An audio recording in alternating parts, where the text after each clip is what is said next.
Welcome back to the Derby Preview Show. Margin Trader is runner number 11. We did touch on the horse's form leading into the race, and we are very shortly going to be catching up with Reese McLeod, who will be riding the horse.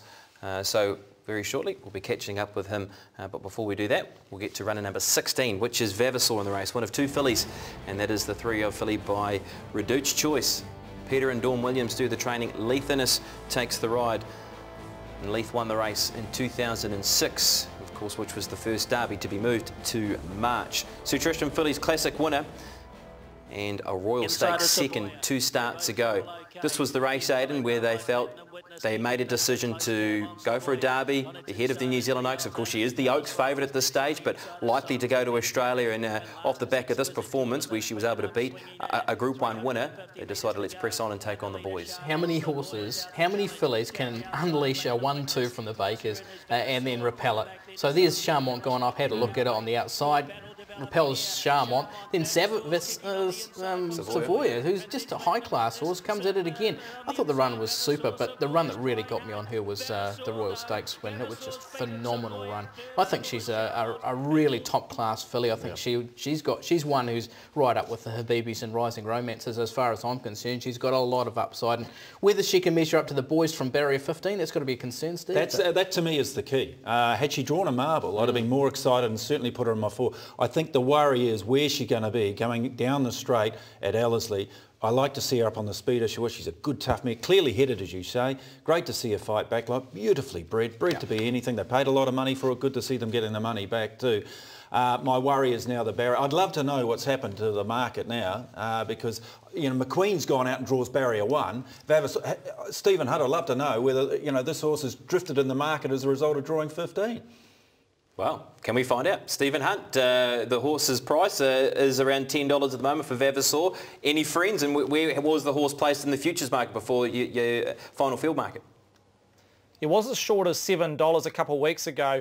On close and futures market was as long as $8, so it has drifted 2 points. We've seen no money for Vavasaur. It's going to be a massive result for us here in Petone. We'll be cheering home if it looms up to be the winner at the 200 metres. I think the fact being that no one was quite sure which way it was going to go until maybe about 14 days ago, and that's been the sign of lack of money. But even then, since the connections have decided and made it quite open that the Derby was its main goal in the next coming weeks, we still haven't seen any money for it, which is a little bit interesting in itself. But yeah, it has been a slight drifter, Steve, 8 out of 10 from futures to final field betting. Yeah.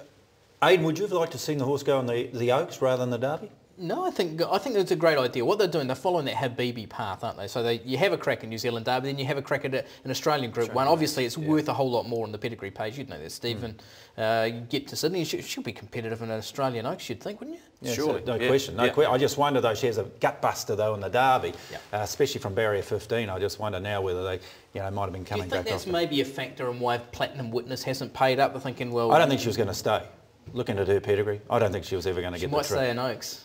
Yeah? Yeah. I think the Oaks is starting to fall away, and that's going to be an easier race. So, but good on them for having a crack. She's high class, and she'll be a contender. Well, one horse who is an Oaks contender as well as the other filly in the race, and that is Chanel, runner number 17. She's a 3-year-old filly by Pentire, where she's really just blossomed in the last few starts, where they've made a gear change, and she was good leading up to her first victory, which was of course at Tauranga, where she obliterated her opposition on that occasion.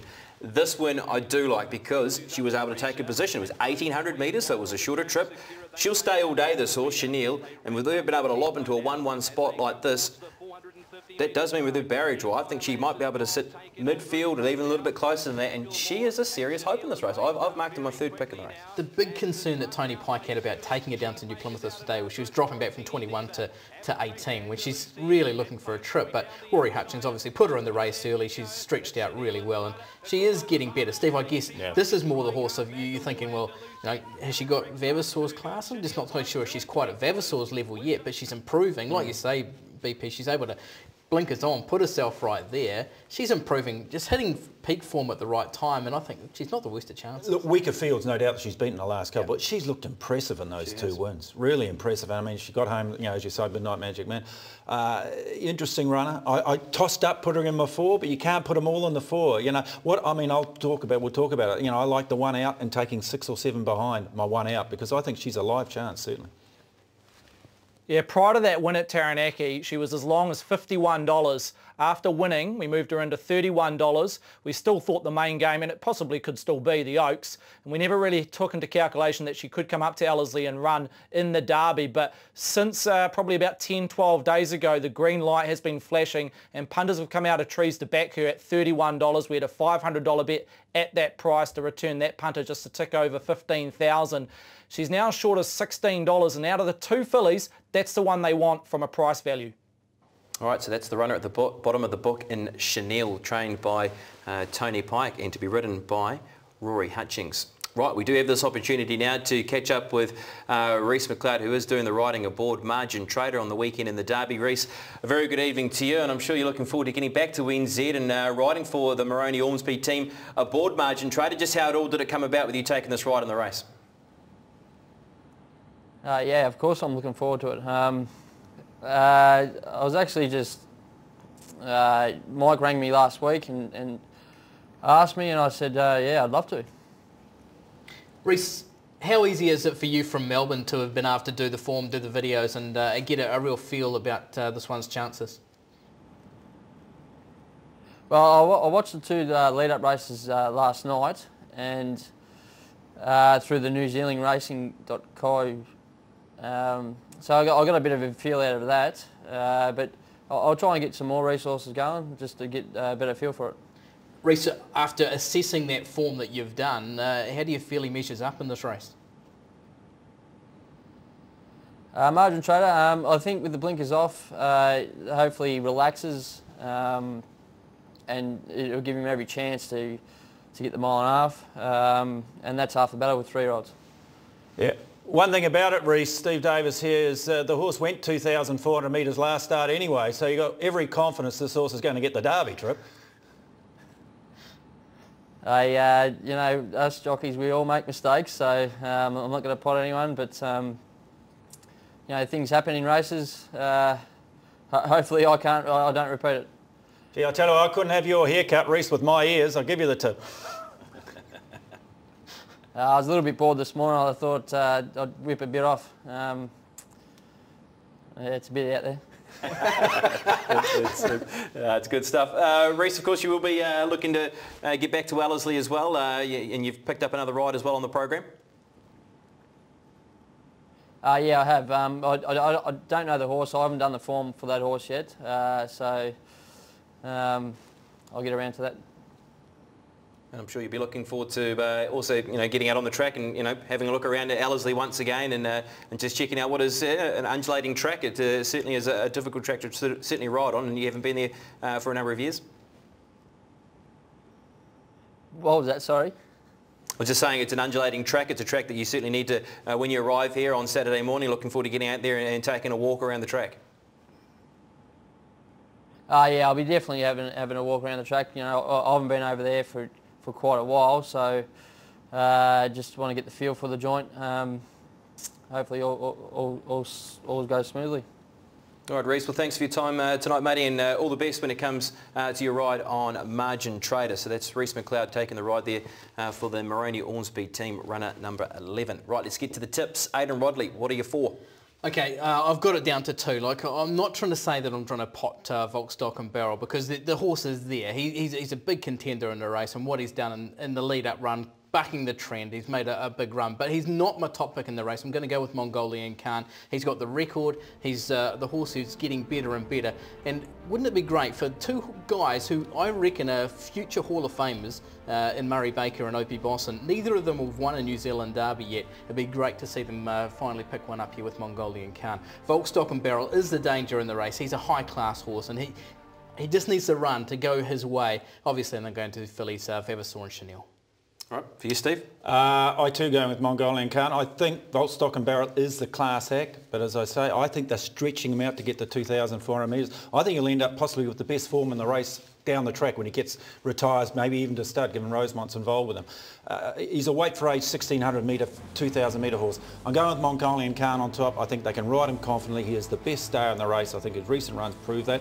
McQueen, because of the barrier draw, I just think it's going to get the lovely suck trip in behind. Volkstock and Barrel, class will get you there every time. He may not be the best star, but he'll be hitting a line. And I tossed up the 4-1. Sound proposition I went with. I like the Daniel Johnson being engaged, the run the other day, but I could have put the fillies in. You know, I could have put 5 or 6. The way I'm going to play it, Mongolian Khan on top. 6 or 7 to run second and third behind it, and then maybe Mongolian Khan just to get beaten on the line, maybe. I'm here to make money, not friends. All right, that's a good betting strategy from you, Steve. I'm going to go with the horse. I'm going to go with Volkstock and Barrel. I felt as he was the early yardstick for the Derby, and yes, Mongolian Khan has certainly been able to really improve off his 2 wins through the Waikato Guineas and also the Avondale Guineas. But I only go with him. I just really was taken by his Avondale Guineas run to be able to get home and finish into 3rd position. In front of Mongolian Khan, I think there's a few lengths between the rest in terms of these 2 runners and the rest of the field. I think Chanel, runner number 17, is a high-class chance, and she is a filly that's got a lot of upside to her. I'm going to mark her as my 3rd pick in the race. I think she's great value at around $4.20 for a place.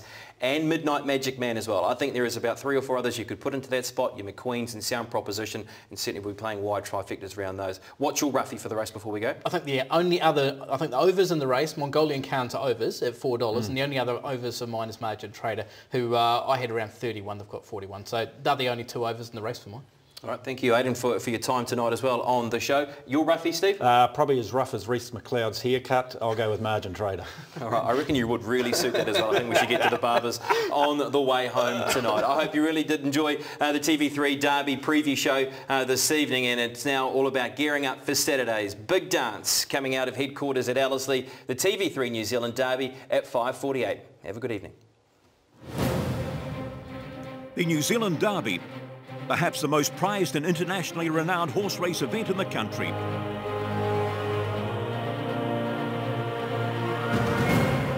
The honour roll is bursting with champions, super sires and those who succeeded in lands afar.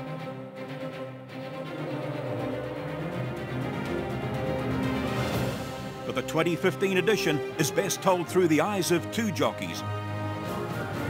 Opie Bosson is the master at the peak of his powers. The other, Matt Cameron, a young upstart, but a premiership-winning one at that, ready to knock the master off his perch. But experience was invaluable on the turf a fortnight ago. Mongolian Khan wasn't happy with the lack of speed, so was sent forward by Opie Bosson. Mongolian Khan will win it second over Prima's got a huge race. I think Volkstock and Barrel's run 3rd. The seeds were sown for a rematch, not just on the grass at Ellerslie, but in the car park. The jockey's car park are plastered over Opie Bosson's car with these post-it notes. Matt Cameron wins Derby, Volkstock and Barrel, Opie Bosson, shit rider. You could say the scoreline was 1 apiece, but preliminaries are futile. No one remembers a silver medalist. It comes down to Saturday at Ellerslie. 2 jockeys, neither who have tasted Derby victory. I think he just wins the Derby. Yeah. 2 of the country's best gallopers. You see him beating Volkstock and Barrel? You think he's that good? Oh, I think so at the distance anyway.